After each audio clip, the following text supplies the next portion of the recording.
In the world of A Link to the Past, many challenges await players. There are fire-breathing dragons with 3 heads, giant floating eyeball monsters, and surprisingly alluring traps. But of the many challenges that you'll encounter, one stands out as being uniquely difficult and frustrating the many. I refer to the Ice Palace dungeon design. In the original Zelda, enemy combat was the primary challenge in most dungeons, and despite being a side-scroller, Zelda 2 continued this tradition.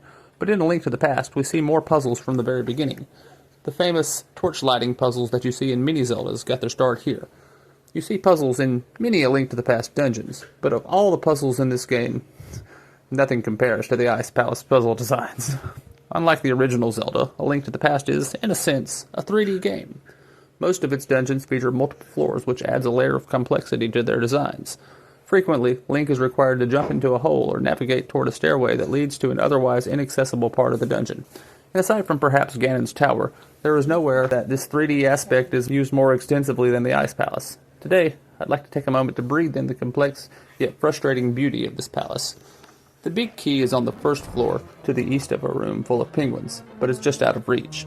Blocks of the non-sliding variety keep us from getting over to it. To get there, we'll need to go further into the depths.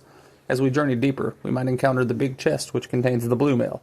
We'll need to hold on to where that is in our memory, for navigating back to it with the big key will be one of our first puzzles.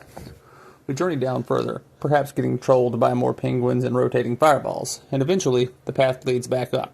Using the power of 3 dimensions, we've journeyed back to the room with the big key. Now you can fall in the hole and get some much-needed protection from the blue mail. The path forward is through the locked big key door just east of the blue mail chest. But as you journey down, we'll encounter what compelled me to make a video about the Ice Palace. There is a switch that will not stay pressed if we don't stand on it, and there are no blocks or movable Armos statues around. There is, however, a block in the room immediately above us on the map. The game wants us to go back upstairs, push one of the blocks from downstairs, and then use that block to keep the switch pushed.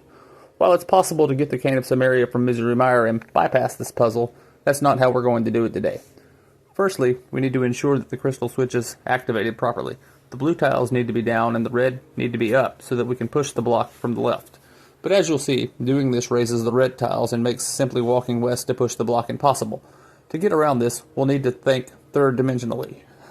The solution is to go east, journey back upstairs, and then fall into the same room in which we obtained the blue mail. It sounds simple when we summarize it like that, but many players have struggled with it. After all, there are many ways to try to solve this puzzle which will fail, and the dungeon is filled with somewhat dangerous enemies. Perhaps it is a combination of these two things which have led to its reputation as being the hardest puzzle in A Link to the Past. Even so, I find it to be a pretty memorable part of the game, and I always enjoy solving it, with the Cane of Samaria. So, what do you think of the Ice Palace and its designs? What are some puzzles from Zelda games that have given you trouble? Let me know in the comments below, and mention it if you'd like to see a video on other Zelda puzzles.